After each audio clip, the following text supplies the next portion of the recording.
तो hello guys, स्वागत है आपका जियो मस्ती में और होलिस्टिक हेल्थ गुरुकुल में। आज हमारे कैंप का है 12वां दिन और सभी बच्चे जाने की तैयारी में लगे हुए हैं।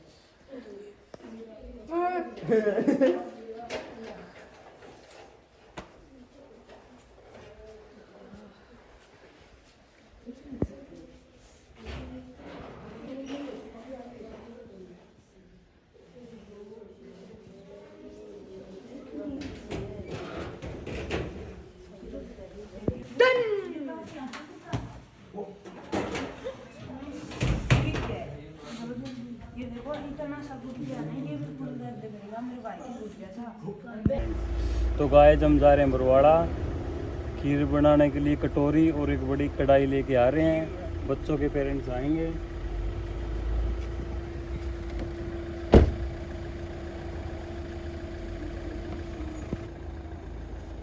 तो गाइस अब कर रहे हैं लंच में लस्सी, बाजरे की रोटी और दाल आंटी डाल रही है, सर्व कर रही है। गरम गरम दाल, दाल में प्रोटीन होता है, आप दाल खाया करो। तो गाइस थोड़ा काम ज्यादा हो गया था तो प्रमीला मैम बोली मैं कर दूंगी 1 मिनट में, तो लगी हुई है।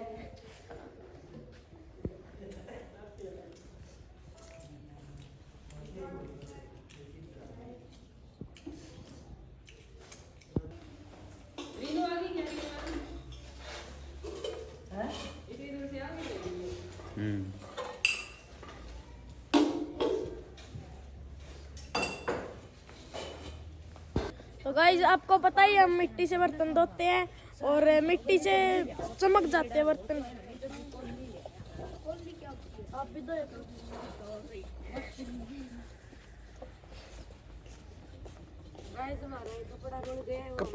कपड़े सॉरी बर्तन मांजेंगे अब गाइस।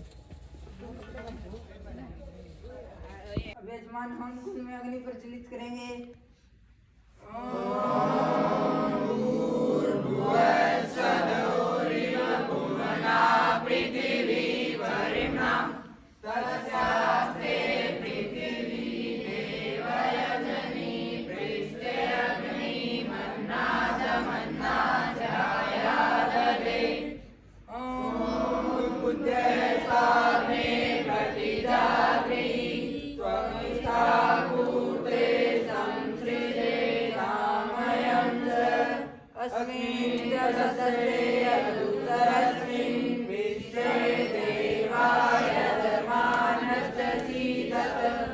अब यजमान घी में रखी हुई संविधाओं को हवन कुंड में प्रज्वलित करेंगे। ओम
यजमान हवन कुंड में 5 घी की आहुति प्रज्वलित करेंगे।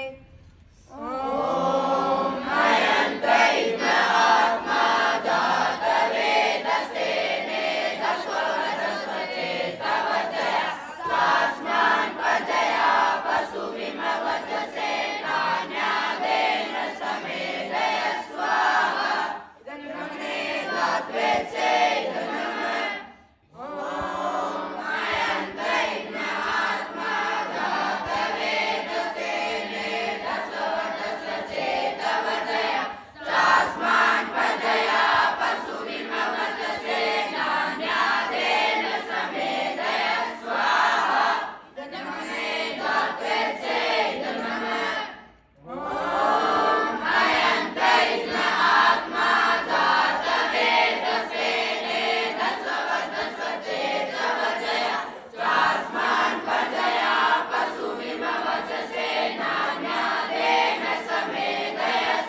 तो गाइस हमारा वन पूरा हो चुका है और ये सामान हम पीछे दे के आ रहे हैं और ये हम पौधों में देंगे। तो गाइस इट्स आवर वन। आप सभी को मेरा नमस्कार। मैं प्रेम राजेश होलिस्टिक हेल्थ गुरुकुल का छात्र आज आप सभी के समक्ष आया हूँ हमारे आज के इस प्रोग्राम के मंच संचालन। As you all know, we all are gathered here in the closing ceremony of our 12-day winter camp, where your children were trained to build their personality and timetable. हमारे गुरुकुल का केवल एक चरित्रवान विद्यार्थी बनाना ही उद्देश्य नहीं, बल्कि उसको उनके आने वाले भविष्य के लिए तैयार भी किया जाता है, जिससे कि वो अपने माता पिता का नाम रोशन कर सके, अपना नाम रोशन कर सके। Now I would like to start our program, and our first performance is sir पे संदूक लेके। Students please come on the stage and give their wonderful performance. तालियों के साथ इनका स्वागत।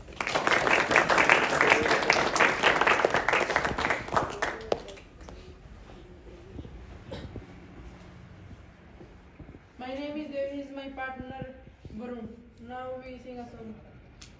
हाथा में बंदूक लेकर सर पे संदूक लेकर जाना पड़े बॉर्डर पे ड्यूटी लगे ऑर्डर पे खड़े रहे सीने में फौलाद भर के रोए जैसे घरे क्या न याद कर के घरा ठीक ठाक सारे समझा क्या ये बोल घरा ठीक ठाक सारे समझा क्या ये बोल कर दे फौजियां के तंबू में भी जा गया ये बोले कर दे फौजियां के तंबू में भी जा गया ये बोले सुपना में दिखा बाबू पानी लांदा खेत में लाडली सी बेटी दिखे खेलती वारेत में बालका की माँ दिखे बाट में खड़ी बूढ़ी माँ बीमार दिखे खाट में पड़ी इन सुपना की नींद न जगा गया। बहुत ही सुंदर प्रस्तुति हमारे कर्मचारियों द्वारा। इस चमन में हम इनकी खातिर जी रहे हैं, इस जिंदगी को वतन के खातिर जी रहे हैं। कुछ कर पाए देश के खातिर तो समझिए जिंदा रहे, वरना तो क्या जीकर भी क्या खाक जी रहे हैं हम। Our next performance is मैं अपने हरियाणे ने। Students come on the stage and give their performance.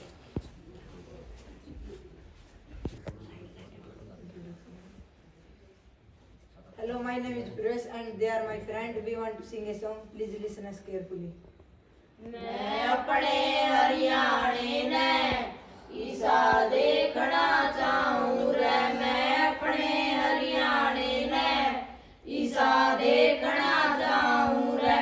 नफरत हो जा खत्म चुकर दे प्यार देखना चाहूँ रे। मैं अपने हरियाणे ने ईसा देखना चाहूँ रे। मैं अपने हरियाणे ने ईसा देखना चाहूँ रे। राम राज्य आजा किते वोट ना पड़े, भाई गेल्या भाई कदे भी ना लड़े। मीठी वाणी हो जाए सारे लोगा की, बोले तनु लागे जणु फूल से जड़े, बोले तनु लागे जणु फूल से जड़े। अहंकार का हरियाणे में नाम नहीं हो, बेईमानी का किते कोई काम नहीं हो। सबके विचार शुद्ध हो जाने चाहिए, पाप की कमाई के दाम नहीं हो, पाप की कमाई के दाम नहीं हो। अच्छी अच्छी बात सोचो सब मन में, कोई भी ना रहना चाहिए गंदेपन में। जात पात का ना कोई भेदभाव हो, जागृति आ जावे सारे जन जन में, जागृति आ जावे सारे जन जन में। मरण हत्या जैसा किते पाप नहीं हो, गम की अंधेरी काली रात नहीं हो। रिश्ते नाते में सारा प्यार हो बना, बेटा ना लाए सारा भी बाप ने। बहुत ही शानदार प्रस्तुति हमारे कर्मचारियों द्वारा। जो आज की हमारी अगली परफॉर्मेंस है वो है माता पिता का जिंदगी भर भी। Please come on the stage.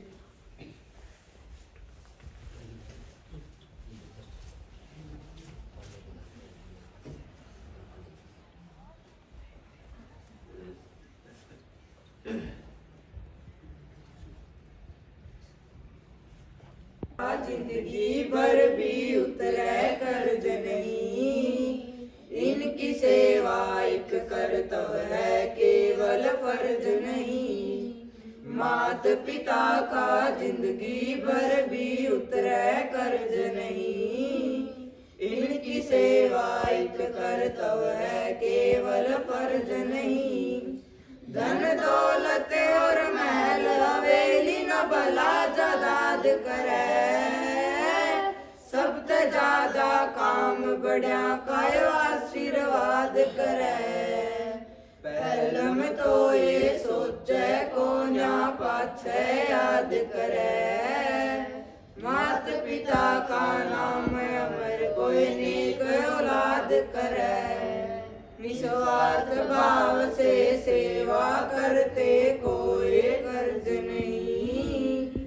इनकी सेवा एक कर्तव्य है केवल फर्ज नहीं। मात पिता का जिंदगी भर भी उतरे कर्ज नहीं। इनकी सेवा एक कर्तव्य है केवल फर्ज नहीं। इनके कारण कितनी प्यारी मानव देता फर्ज नहीं। इनकी सेवा एक कर्तव्य है केवल फर्ज नहीं। धन्यवाद। बहुत ही शानदार प्रस्तुति हमारे ब्रह्मचारी द्वारा। अब मैं बुलाना चाहूंगा श्री राजेंद्र भट्ट जी को कि वो आए मंच पर और अपने कुछ विचारों से बच्चों को प्रोत्साहित करें। जोरदार तालियों से स्वागत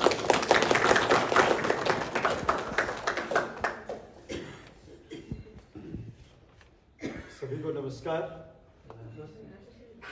और सबसे पहले तो मैं होलिस्टिक गुरुकुल के संचालक श्री बलबीर जी का और यहाँ पर पढ़ने वाले सभी विद्यार्थियों का, सभी ब्रह्मचारियों का बहुत बहुत आभार व्यक्त करता हूँ, जिन्होंने मुझे इस मंच पर मौका दिया बोलने का, अपने विचारों को रखने का।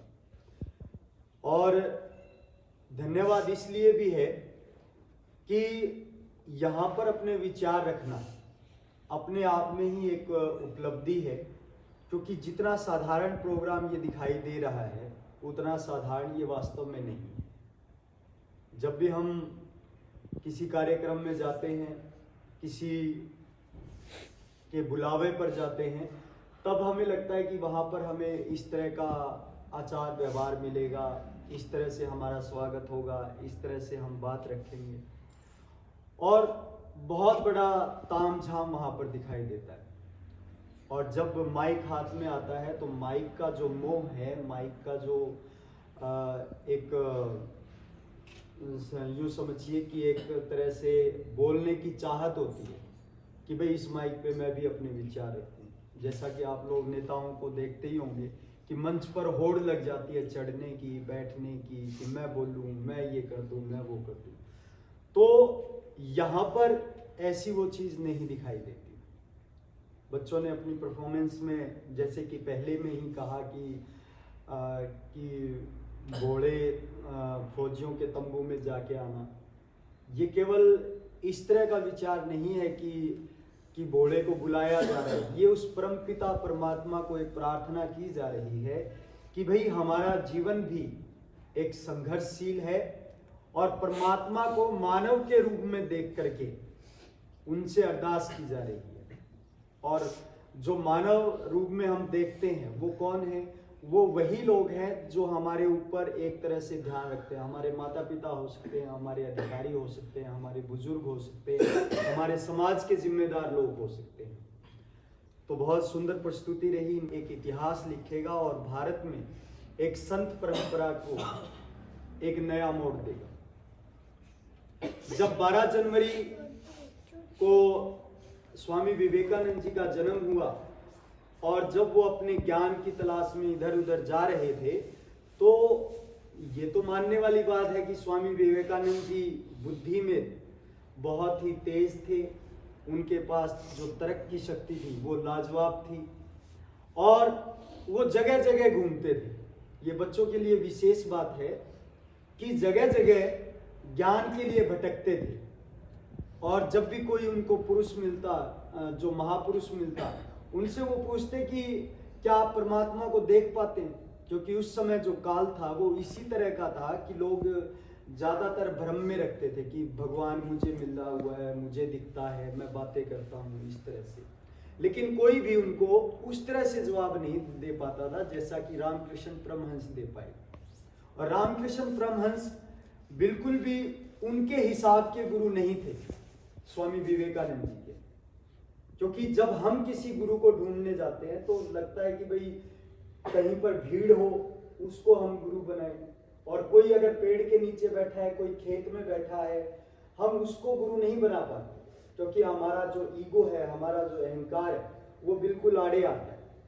कि जब हम किसी भीड़ वाले गुरु को देखते हैं, किसी गाड़ी वाले गुरु को देखते हैं, जैसा कि आजकल आपको पता ही है कि दुनिया भर के गुरु बने हुए हैं, और जिसके पास ज़्यादा भीड़ है हम लोग उसी के पास चले जाते हैं कि हाँ यो बाबा सही है, यो बढ़िया है। लेकिन किसी साधारण पुरुष को हम अपना गुरु नहीं बना सकते। तो स्वामी विवेकानंद जी का ये नजरिया था, स्वामी विवेकानंद जी की वो एक नजर थी कि उन्होंने अपने गुरु को वहां पहचाना जो बिल्कुल ही अनपढ़ की तरह रहते थे। देखिए, वैसे तो अध्यात्म में इस पढ़ाई का और उस पढ़ाई का कोई मेल नहीं है, लेकिन जब स्वामी विवेकानंद जी श्री रामकृष्ण परमहंस के नजदीक में आए, पास में आए, उनको ढूंढते ढूंढते, तो उन्होंने एक प्रश्न किया कि क्या आपने परमात्मा को देखा है, क्या आप मिले? तो स्वामी रामकृष्ण परमहंस भी बिल्कुल उन्हीं की तरह शिष्य की खोज में थे जो उनसे कुछ ऐसे सवाल पूछे। इसलिए मैं बच्चों से हमेशा कहता हूं कि सवाल पूछना हमेशा जरूरी होता है। जब भी आपके पास कोई आख्यान के लिए आए, कोई व्याख्यान के लिए आए, आपके पास कोई बताने के लिए आए, तो क्वेश्चन रेज होना लाजमी है और होना चाहिए। अगर आपको क्वेश्चन रेज नहीं होता है, अगर आपके भीतर शंका नहीं उठती है, आपके मन में संदेह उत्पन्न नहीं होता, तो आप यूं समझिए कि आपने वो बात समझी ही नहीं। तब रामकृष्ण परमहंस जी ने उनको उत्तर देते हुए कहा कि हाँ, मैं परमात्मा को बिल्कुल वैसे ही देख सकता हूं जैसे कि तुम्हें देख रहा हूं। और उसी टाइम रामकृष्ण हंस ने एक सवाल और दाग दिया स्वामी विवेकानंद जी की ओर। बोले, क्या तुम्हें देखना है? और सच मानिए, विवेकानंद जी भी उसके लिए तैयार नहीं थे। क्योंकि जब हम किसी के पास जाते हैं तो हम इस तरह का क्वेश्चन करते हैं कि सामने वाला थोड़ा सा झेंपे, थोड़ा सा ये विचार करे कि मैं कुछ बता पाऊँ, इसने क्या बता दिया, क्या पूछ लिया। तो स्वामी विवेकानंद जी भी इसके लिए तैयार नहीं थे कि कोई साधारण सा दिखने वाला आदमी इस तरह का जवाब दे सकता है कि तुझे देखना है तो अभी दिखा देता हूँ। तो स्वामी विवेकानंद जी थोड़े से घबरा गए, लेकिन उनको उनका जवाब मिल गया था। और स्वामी रामकृष्ण परमहंस जी को भी बिल्कुल उसी तरह का शिष्य चाहिए था, क्योंकि वो बेचारे थोड़े से अनपढ़ थे। मैं बेचारे शब्द थोड़ा सा यहाँ पर हटा रहा हूँ, बेचारे तो नहीं थे, लेकिन ये जो शिक्षा है, क्योंकि उस समय का जो समय। तो गाइस, इधर पेरेंट्स के लिए बन रहा है खाना, आपको दिखा देते हैं। इधर तो बन रही है रोटी सब्जी, और यहाँ पे रेडी हो चुकी है खीर, बिल्कुल बढ़िया वाली, देख सकते हो आप। मिक्स गाजर, बढ़िया, बिल्कुल फर्स्ट क्लास। चूल्हे पे बनी थी खीर है। अपनी परीक्षा के लिए आप लोगों ने यहाँ बुलाया है। वैसे कि आप हमें यहाँ ना बताओगे, लेकिन फिर भी आपके विचार कहीं ना कहीं जरूर साझा होंगे और वो बात हम तक पहुँच जाएगी। और हमारा कोई बड़ा उद्देश्य नहीं था आपको बुलाने का, मात्र हमारी परीक्षा के लिए हमने आपको बुलाया है। तो कहीं ना कहीं हमारे से कोई चूक हो रही हो, तो गलती हो रही हो, तो हमें आप उसको सुधार पाएँ, क्योंकि आप जरूर इस बात को कहीं ना कहीं जरूर साझा करोगे। तो अब देखो, हम जो कर रहे हैं, आपने फूल जैसे बच्चे हमारे पास छोड़ रखे हैं, और कोई माँ बाप ऐसा नहीं है कि अपने बच्चों का भविष्य की उज्जवल कामना की ना करे। और लगभग आजकल क्या है कि एक ही है सभी के, और सौभाग्य से हमारे साथ ऐसा हुआ, एक का दो है, वो दोनों जा रहे हैं। बाकी जितने 18 बच्चे हैं सभी एक ही है, और एक पेरेंट्स के 2 बच्चे दोनों जा रहे हैं। तो ये हमारे लिए बड़े गर्व की बात है कि आपने हम पर इतना भरोसा किया है, और हम भी आपके भरोसे को न तोड़ पाए, इसलिए समय समय पर आपसे हम मीटिंग करते रहते हैं, आपसे पूछते रहते हैं कि कोई हमसे कोई त्रुटि हो रही है, कोई गलती हो रही है तो आप हमें बता दीजिएगा, क्योंकि बाद में बताने से कोई फायदा नहीं होगा। यदि कोई नुकसान हो जाएगा तो फिर आप ये कहोगे हमें तो पता ही था इस बात का।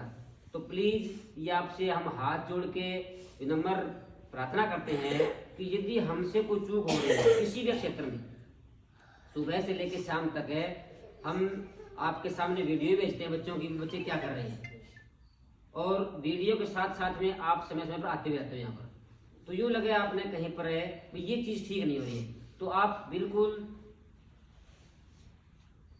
एकांत में हो सकते हो एकांत बता दो, और सबके बीच में बताने की बात हो तो सबके बीच में ही बता सकते हो आप हमें कि देखो जी यहाँ आप सुधार करो, ये काम है ठीक नहीं हो रहा, बच्चों के भविष्य के लिए या बच्चों के स्वास्थ्य के लिए या पढ़ाई के लिए, कहीं भी किसी न किसी फील्ड में वो बच्चों के लिए ठीक नहीं है। तो ये आपसे हमारा निवेदन है कि आपको कुछ लगे तो आप बता सकते हो। अब रही बात है बच्चों की उज्जवल भविष्य की, देखो हमने अपना 100% देने में कोई कमी नहीं छोड़ रखी है। हम सुबह से लेकर शाम तक 1 मिनट भी ऐसी नहीं गायब करते निरर्थक है भी ये बच्चे की यहाँ कोई 1 मिनट खराब हो जाए, इतना मतलब इनका बढ़िया शेड्यूल हमने अपनी तरफ से, देखो वो आपका नजरिया अलग है, हमने अपनी तरफ से 100% इनको उज्जवल भविष्य के लिए भी, इनका उज्जवल भविष्य कैसे हो वो हम सब कुछ कर रहे हैं। इसके लिए हमारा पढ़ाई से ज्यादा जो टारगेट है वो हमारा स्वास्थ्य पर, क्योंकि आज जो सबसे बड़ी चुनौती है ना वो हमारे स्वास्थ्य की है। हर घर में दवाइयाँ चल रही है, मतलब घर तो क्या मेरे ख्याल से कोई व्यक्ति बचा ही नहीं है कि जिसकी रेगुलर टैबलेट ना चल रही हो। रेगुलर नहीं तो महीने 2 महीने में जरूर उसको डॉक्टर के पास जाना पड़ता है। तो मेरा मानना ये है कि यदि आपके विद्यार्थी हमारे पास 2, 4, 5 साल रह जाते हैं तो हम दावा करते हैं जिस प्रकार से आप अब कोऑपरेट हमें कर रहे हो इसी प्रकार ये करते रहे तो आपके विद्यार्थी, आपके बच्चे लाइफ में कभी बीमार नहीं होंगे, और ये बीमार नहीं होंगे, ये अपनी पूरी फैमिली को बीमार नहीं होने देंगे। क्योंकि ये भाई साहब देख रहे हो यहाँ पे, हम इसके पचिन्हों चल रहे हैं। यदि आपको लगता है कि ये कैसा व्यक्ति है तो इनका नाम है राजू दीक्षित जी। आप फोन के ऊपर डालिएगा इनका नाम, आपको हजारों वीडियो मिलेगी इसकी, और एक फील्ड की नहीं मिलेगी, आपको जो मन करे राजनीतिक, आर्थिक, धार्मिक, सामाजिक, किसी प्रकार की भी आपको जो नाम लेना है, नाम लेके और आपने नाम करना भी इस व्यक्ति द्वारा इस फील्ड में क्या कहा गया, आपको हर एक चीज की जानकारी मिलेगी। ये किसी धर्म से जुड़े हुए नहीं है, किसी पार्टी से जुड़े हुए नहीं है, ये सबसे ऊपर थे, तभी तो इसको मरवा दिया गया। क्योंकि ऐसे व्यक्तियों को कहाँ छोड़ती है ये बड़ी बड़ी कंपनियों के लोग, क्योंकि ये हर एक कंपनी का विरोधी था, हर एक नेता का, हर एक धार्मिक पुरुष, जितने भी धर्म के ठेकेदार बैठे ना ये उनका भी विरोधी था, क्योंकि सत्य बात इनके मुंह से हर वक्त निकली थी।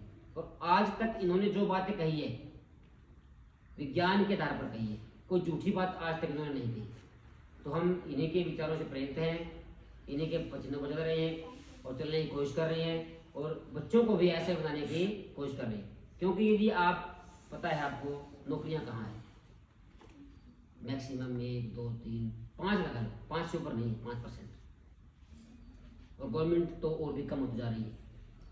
तो बेशक इन बच्चों को नौकरी नहीं मिलेगा, लेकिन हम दावा करते हैं यदि आपका सहयोग इसी प्रकार से रहा तो आपके विद्यार्थी लाइफ में पैसे की दृष्टि से कभी दुख नहीं पाएंगे, क्योंकि हम इनको इतना मोटिवेट कर देंगे कि ये खर्चा तो जीरो करेंगे, खर्चा इनका रहेगा जीरो बजट का। ये मतलब इतने मोटिवेट होंगे हमारे से कि ये अनाप शनाप खर्चा बंद कर देंगे। इनकम चाहे इनकी कितनी भी कम हो, लेकिन ये खर्चा नहीं करेंगे तो इनकम बढ़ेगी।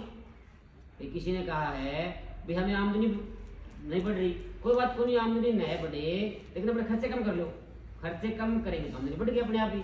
तो अब इन बच्चों का क्या रूटीन है आज प्रतिदिन की, अब तो आपको मैं नहीं कभी साबुन लगाती,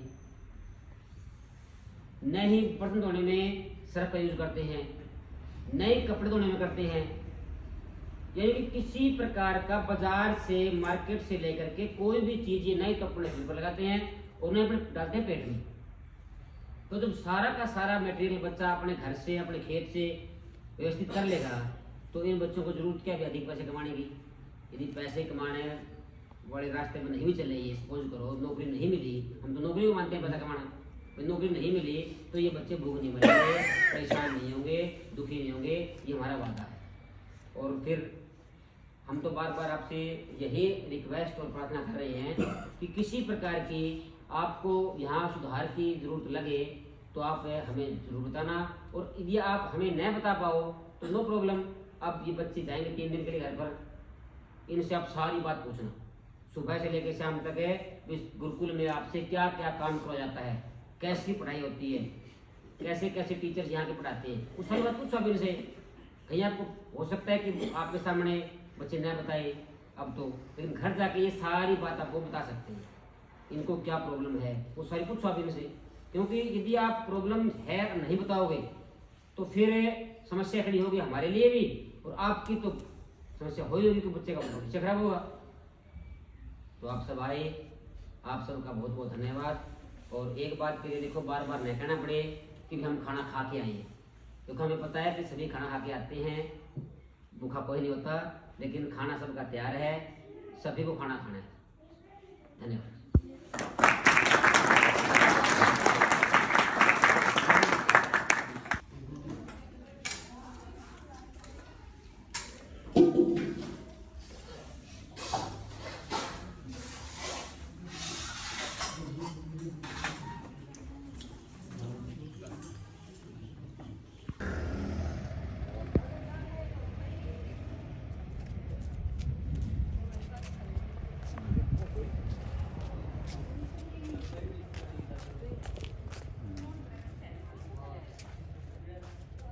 बाय।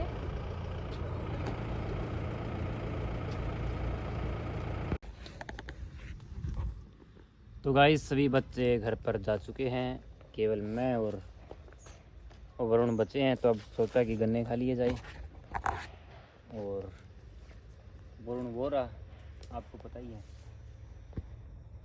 तो हम तो अभी गन्ने खाएंगे गाइस। सभी बच्चे गए घर पे अपने अपने, 16 तारीख को आएंगे, 3 दिन बिल्कुल फ्री।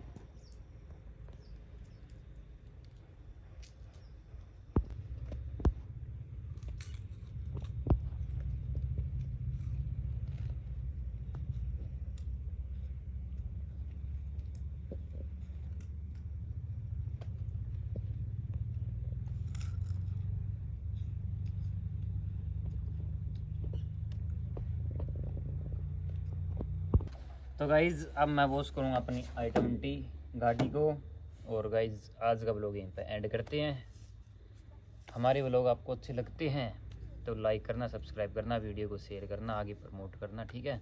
और गाइज़ आज का व्लॉग हम यहीं पे एंड करते हैं। वीडियो अच्छी लगी तो लाइक करना, सब्सक्राइब करना, शेयर करना। Thanks for watching guys.